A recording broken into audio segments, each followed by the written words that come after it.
ওরে মূঢ় লোক শুনো চৈতন্য মঙ্গল, চৈতন্য মহিমা যাতে জানিবে সকল। কৃষ্ণলীলা ভাগবতে কহে বেদব্যাস, চৈতন্য লীলার ব্যাস বৃন্দাবন দাস। বৃন্দাবন দাস কইল চৈতন্য মঙ্গল, যাহার শ্রবণে নাশে সর্ব অমঙ্গল। চৈতন্য নিতাইয়ের যাতে জানিয়ে মহিমা, যাতে জানি কৃষ্ণ ভক্তি সিদ্ধান্তের সীমা। ভাগবতে যত ভক্তি সিদ্ধান্তের সার, লিখিয়াছেন ইহা জানি করিয়া উদ্ধার। চৈতন্য মঙ্গল শুনে যদি পাষণ্ডী জবম, সেই মহাবৈষ্ণব হয় ততক্ষণ। মনুষ্যে রচিতে নারে ওইছে গ্রন্থ ধন্য, বৃন্দাবন দাস মুখে বক্তা শ্রী চৈতন্য। বৃন্দাবন দাস পদে কোটি নমস্কার, ওইছে গ্রন্থ করিতেহ তারিলা সংসার।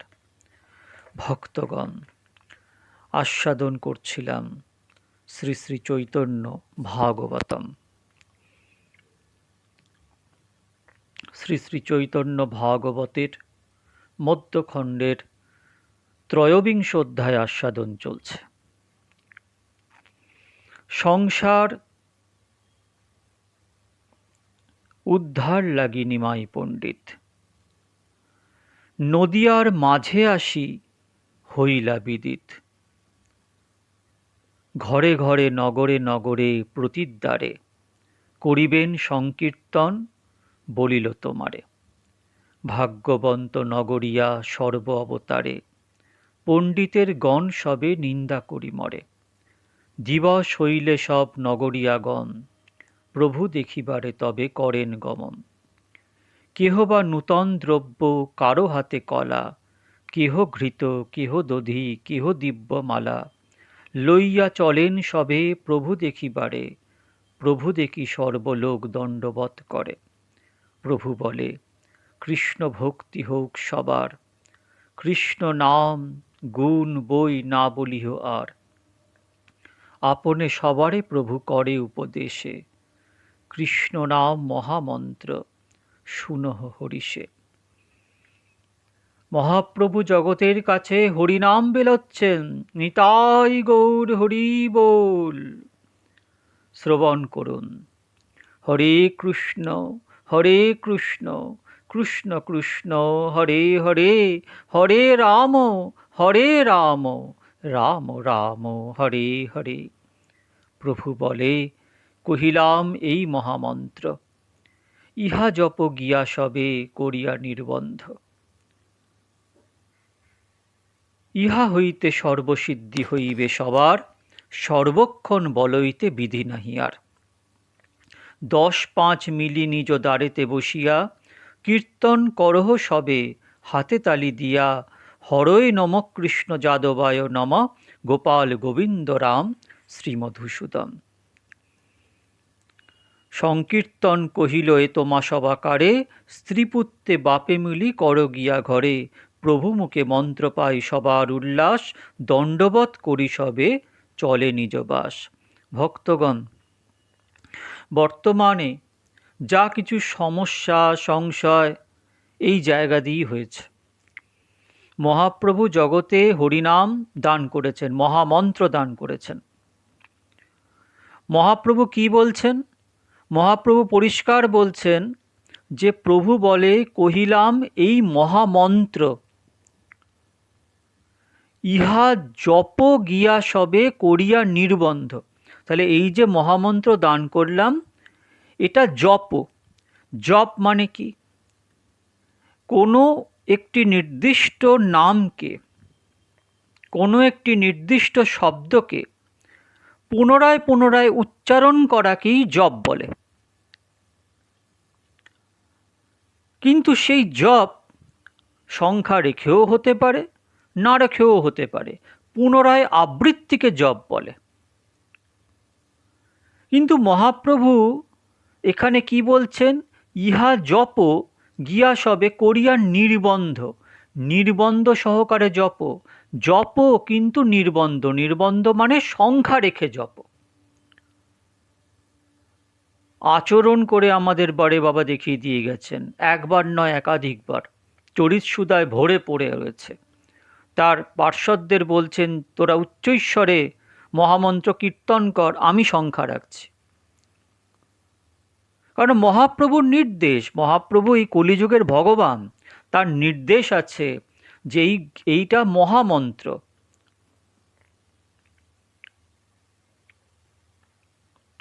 মহামন্ত্র ৭০ লক্ষ মহামন্ত্র এই জগতে আছে। গোপাল সহস্র নামে এর ব্যাখ্যা আছে। তার মধ্যে এই হরে কৃষ্ণ মহামন্ত্র, এটাও মহামন্ত্র, মহাপ্রভু দান করেছে। কলিসন্তরণ উপনিষদে ব্রহ্মনারদ সংবাদে ব্রহ্মা যখন দাপরের অন্তে, এই নারদ যখন দাপরের অন্তে তার পরমপিতা ব্রহ্মার কাছে গেছেন, গিয়ে বললেন, হে ব্রহ্মণ্যদেব, হে পিতা, সামনে দুরন্ত কলি, হবে নর সর্বধর্ম বিবর্জিত, কলিযুগে কিচ্ছু থাকবে না, সব নষ্ট হয়ে যাবে কলির করাল গ্রাসেতে, তখন মানুষের উপায় কি হবে? তখন ব্রহ্মা বললেন, বৎসরে, কলিযুগে আদি পুরুষ নারায়ণের নাম উচ্চারণ মাত্রে কলিকলমস থেকে হবে পরিত্রাণ। তখন নারদ বললেন, কি বা সেই নাম? ব্রহ্মা বললেন, হরে রাম রাম রাম হরে হরে, হরে কৃষ্ণ কৃষ্ণ কৃষ্ণ হরে হরে। এই 16 নাম 32 অক্ষর নামাত্মক মহামন্ত্র কলিযুগের সমগ্র দোষ থেকে মুক্ত করে দেবে। সর্ববেদে ইহা ভিন্ন শ্রেষ্ঠ উপায় নাহি দেখা যায়। যত পুরো বেদের, ঋগ্বেদ, সামবেদ, যজুর্বেদ, অথর্ববেদ, এই 4ই বেদ, 108 উপনিষদ, এই সব কিছুর মধ্যে বিচার করে ব্রহ্মা দেখলেন যে সর্ববেদে ইহা ভিন্ন শ্রেষ্ঠ উপায় নাহি দেখা যায়। এই মহামন্ত্রে, এই যে 16 নাম 32 অক্ষর, এই মহামন্ত্রের থেকে আর শ্রেষ্ঠ কোনো উপায় নেই। তখন ব্রহ্মা বললেন, বাহ, খুব সুন্দর তো। নারদ মুনি বললেন, বাহ, খুব সুন্দর তো পিতা, তো এর বিধি কি আছে? নারদ জিজ্ঞেস করলেন, নারদ পুনঃপ্রপচ্ছ কস্য বিধিরিতি। তখন ব্রহ্মা কোনো রকম ঢাকনা না দিয়ে বললেন, নাস্য বিধিরিতি সূচি অসচির্বা। সূচি অবস্থায়, অসুচি অবস্থায়, সর্বাবস্থায় হরিনাম সংকীর্তন করাকেই বিধি বলে, ধর্ম। এই যুগের কলিযুগ পাবন অবতারী, সর্ব অবতার সার গোরা অবতার স্বয়ং ভগবান গৌরচন্দ্র এসে শ্রীবাস অঙ্গন থেকে মহামন্ত্র দান করে বললেন। তিনি কি করলেন না, মহাপ্রভু উপনিষদের মন্ত্র দান করলেন না, উনি ব্রহ্মবৈবর্ত পুরাণের অন্তর্গত হরে কৃষ্ণ মহামন্ত্র দান করলেন। কারণ কলিসন্তরণ উপনিষদে আছে, ব্রাহ্মণ সামীপ্য সাযুজ্য সারূপ্য কৈবল্য লাভে হবে সমর্থ। যদিও সেটা উপনিষদের মন্ত্র, তাই কোনো না কোনো জায়গায় একটু আটকে যাবে। মহাপ্রভু সেই পর্দাও রাখলেন না, উনি হরে কৃষ্ণ মহামন্ত্র জগতে দিয়ে গেলেন, নিজে আচরণ করে জপে দেখিয়ে দিয়ে গেলেন, আচার্য পরম্পরায় দেখিয়ে দিয়ে গেলেন এই মন্ত্রের মাহাত্ম্য। তাহলে পরিষ্কার এই মহামন্ত্রকে মহাপ্রভু বলেছেন, ইহা জপ গিয়া জপ, কিন্তু নির্বন্ধ সহকারে জপ। যদি কীর্তনও হয় তাহলেও যেন এটা সংখ্যা রেখে হয়। আর ইতে হইতে সর্বসিদ্ধি হইবে সবার, সর্বক্ষণ বল হইতে বিধি নাহি আর। সর্বক্ষণ বল মানে তুমি সর্বদা বলতে পারো, মুখে কীর্তন করতে পারো, এর কোনো বিধি নেই। চলতে ফিরতে, উঠতে বসতে, খেতে শুতে, সর্বাবস্থায় তুমি জপতে পারো, কিন্তু সংখ্যা রেখে। আর যদি কখনো কখনো সংখ্যা রাখা না হয় তাহলেও সেটা নিষ্ফল হবে না। দিব্য নাম কখনো নিষ্ফল হয় না। মহাপ্রভু তো সব বিধি তুলেই দিয়ে গেছেন। আর মহাপ্রভু যদি এটাকেই কীর্তনের জন্য ব্যবহার করতেন তাহলে তার পরের পদটা কেন উনি বললেন যে 10-5 মিলি নিজ দ্বারেতে বসিয়া কীর্তন করহ সবে হাতে তালি দিয়া, হরয় নম কৃষ্ণ যাদবায় নম গোপাল গোবিন্দ রাম শ্রীমধুসূদন? বলতেন না। কীর্তনের নাম আলাদা। মহাপ্রভুর তার দিব্য জীবনে সে সেটা আপনার নদিয়াতেই হোক, নবদ্বীপেই হোক, পুরীতেই হোক, বৃন্দাবনেই হোক, আর দাক্ষিণাত্যেই হোক, ঝাড়খণ্ডের পথেই হোক, যখন কোনো জায়গায় কিন্তু উনি মহামন্ত্র কীর্তন করেননি। হরি ওম রাম রাম হরি ওম রাম, এইভাবে নগরে উঠিল ব্রহ্ম নাম। কোথাও বলেছেন হরি হরয় নম কৃষ্ণ যাদবায় নম, কোথাও বলেছেন কৃষ্ণ কৃষ্ণ কৃষ্ণ কৃষ্ণ কৃষ্ণ কৃষ্ণ কৃষ্ণ হে, রাম ও রাঘব রাম ও রাঘব রাম ও রাঘব রক্ষ মাম, কৃষ্ণ কেশব কৃষ্ণ কেশব কৃষ্ণ কেশব পাহি মাম, এইসব বলেছেন। তাই আচরণটা বুঝতে হবে।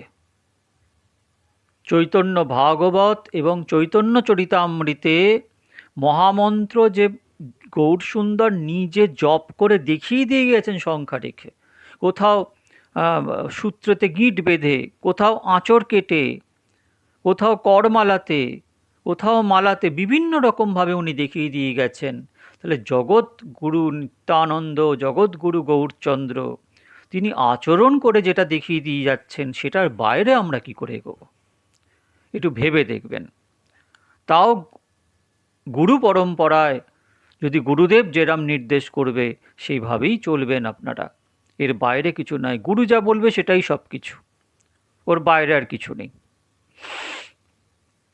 সংকীর্তন কহিল এ তোমা সবাকারে, স্ত্রীপুত্রে বাপে মিলি করো গিয়া ঘরে। দেখুন, সংকীর্তন বলল হরি হরয় নম কৃষ্ণ যাদবায় নম গোপাল গোবিন্দরাম মধুসূদন। সংকীর্তন কহিল তোমা সবাকারে, স্ত্রীপুত্র বাপে মিলি করো গিয়া ঘরে, প্রভু মুখে মন্ত্র পাই সবার উল্লাস। এখানে প্রথমে কি বললো? সংকীর্তন, যেটা হরয় নম কৃষ্ণ। তার পরের পরে কি বললেন? প্রভু মুখে মন্ত্র পাই সবার উল্লাস, দণ্ডবধ করি সবে গেলা নিজবাস। সবাই মহাপ্রভুর কাছে মন্ত্র পেয়ে সবাই ঘরে চলে গেলেন।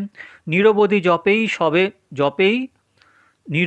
সবেই জপেন কৃষ্ণ নাম, প্রভুর চরণ কায় মনে করি ধ্যান।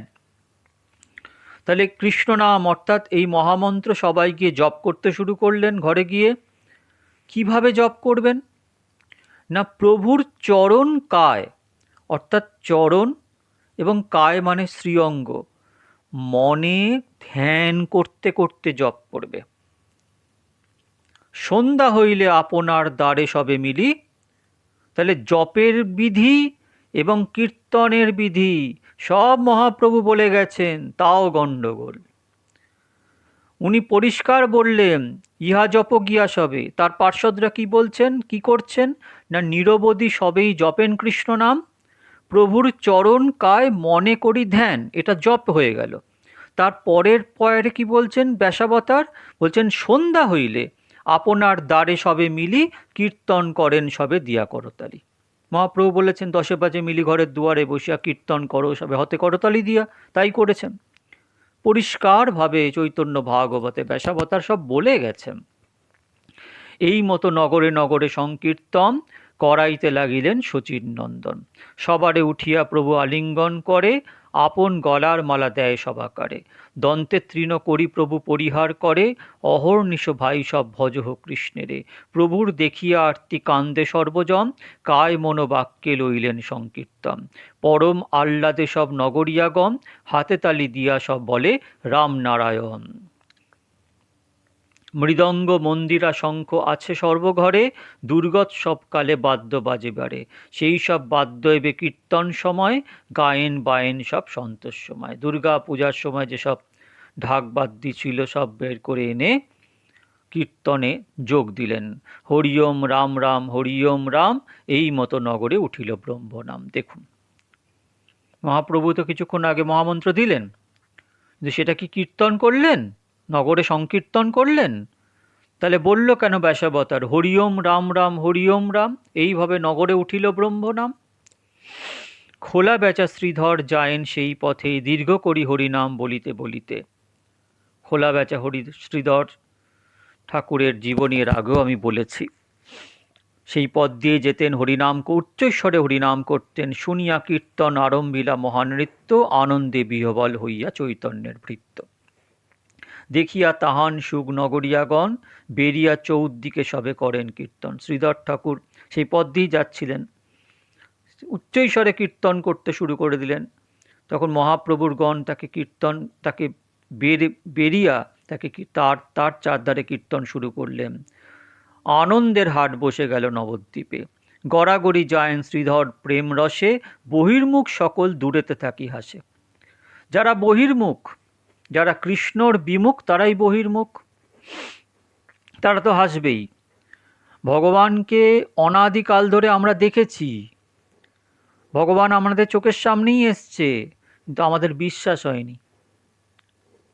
ভগবান যতক্ষণ না কৃপা করছেন, যতক্ষণ না বরণ করে নিচ্ছেন, ততক্ষণ পর্যন্ত জীবের সাধ্য নেই তার কাছে যাওয়ার। বহির্মুখ সকল দূরেতে থাকি হাসে, কোনো পাপী বলে, হ্যারো দেখো ভাই সব, খোলা বেচা মিনসাও হইল বৈষ্ণব। পরিধান বস্ত্র নাহি, পেটে নাহি ভাত, লোকেরে জানায় ভাব হইল আমাত। নগরিয়া গুলা বলে, মাগি খাই মরে, অকালেতে দুর্গোৎসব আনিলেক ঘরে। এই মতো পাষণ্ডীরা বল গয়ে সদায়, প্রতিদিন নগরিয়া গণে কৃষ্ণ গায়। একদিন দৈবে কাজী সেই পথে যায়, মৃদঙ্গ মন্দিরা শঙ্খ শুনিবারে পায়। হরিনাম কোলাহল চতুর্দিকে মাত্র, শুনিয়া স্মরে কাজী আপনার শাস্ত্র। কাজী বলে, ধর ধর আজি কর কার্য, আজি বা কি করে তোর নিমাই আচার্য। আথে ব্যথে পলাইল নগরিয়াগণ, মহাত্রাসে কেহ কেহ না করে বন্ধন। যাহারে পাইল কাজী মারিল তাহারে, ভাঙিল মৃদঙ্গ অনাচার কইল তারে। কাজী বলে, হিন্দু আনি হইল নদিয়া, করিম ইহার শাস্তি নাগালি পাইয়া। ক্ষমা করি যাইয়া জি দৈবে হইল রাতি, আর দিন নাগালি পাইলে লইব জাতি। এই মতো প্রতিদিন দুষ্টগণ লইয়া নগর ভ্রময়ে কাজী কীর্তন চাহিয়া, দুঃখে সব নগরিয়া থাকে লুকাইয়া, হিন্দুগণে কাজী সব মারে কদর্থিয়া। কেহ বলে হরিনাম লইব মনে মনে, হুড়াহুড়ি পলিয়াছে কোন বা পুরাণে। লঙ্ঘিলে বেদের বাক্য এই শাস্তি হয়, জাতি করিয়াও এগুলার নাহি ভয়। নিমাই পণ্ডিত যে করেন অহংকার, সবে চূর্ণ হইবে কাজীর দুয়ারে। সবরে নগরে নগরে যে বলেন নিত্যানন্দ, দেখো তার কোন দিন বাহিরায় রঙ্গ। উচিত বলিতে হই আমরা পাষণ্ড, ধন্য নদিয়ায় এত উপজিল ভণ্ড। ভয় ভয় ভয় কেহ কিছু নাহি করে প্রত্যুত্তর, প্রভুস্থানে গিয়া সবে করেন গোচর। কাজীর ভয়েতে আর না করি কীর্তন, প্রতিদিন বুলে হই সহস্রেক জন। নবদ্বীপ ছাড়িয়া যাইব অন্য স্থানে, গোচরিল এই দুই তোমার চরণে। কীর্তনের বাত শুনি প্রভু বিশ্বম্ভর, ক্রোধে হইলেন প্রভু রুদ্রমূর্তিধর। হুঙ্কার করয়ে প্রভু শচীর নন্দন, কর্ণধরি হরি বলে নগরিয়াগণ। প্রভু বলে নিত্যানন্দ হও সাবধান, এই ক্ষণে চলো সব বৈষ্ণবের স্থান। সর্বনবদ্বীপ আজি করিমু কীর্তন, দেখো মোরে কোন কর্ম করে কঞ্জন। দেখো আজি কাজীর পোড়াও ঘরদ্বার, কোন কর্ম করে দেখো রাজা বা তাহার। প্রেম ভক্তি বৃষ্টি আজি করিম বিশাল, পাষণ্ডী গণের সে হইব আজি কাল। চলো চলো ভাই সব নগরিয়াগণ, সর্বত্র আমার আজ্ঞা করহ কথন। কৃষ্ণের রহস্য আজি দেখিবেক যে, এক মহাদ্বীপ লইয়া আসিবেক সে। ভাঙিম কাজীর ঘর কাজীর দুয়ারে, কীর্তন করিম দেখো কোন কর্ম করে। অনন্ত ব্রহ্মাণ্ড মোর সেবকের দাস, মুই বিদ্যমানেও কি ভয়ের প্রকাশ। তিলার্ধেকো ভয় কেহ না করিও মনে, বিকালে আসিবে ঝাট করিয়া ভোজনে। ততক্ষণে চলিলেন নগরিয়াগণ, পুলকে পূর্ণিত সবে কিসের ভোজন। নিমাই পণ্ডিত আজি নগরে নগরে, নাচিবেন ধ্বনি হইল প্রতি ঘরে ঘরে। যার নৃত্য না দেখিয়া নদিয়ার লোক, কত কোটি সহস্র করিয়া আছে শোক। হেনজন নাচিবেন নগরে নগরে, আনন্দে দেউটি বাঁধে প্রতি ঘরে ঘরে। ভক্তগণ, গৌর সুন্দর আজ নগরে কীর্তন করবেন, মহাসংকীর্তন করবেন। এই ধ্যান করেই আজকে আমার বাণীকে আজকেই শান্ত করছি। পরের দিন এই লীলাকে এগিয়ে নিয়ে যাব। আপনারা বারবার এটাকে শ্রবণ করুন। নিতাই গৌর সীতানাথ, নিতাই গৌর রাধেশ্যাম। হরে কৃষ্ণ, হরে রাম।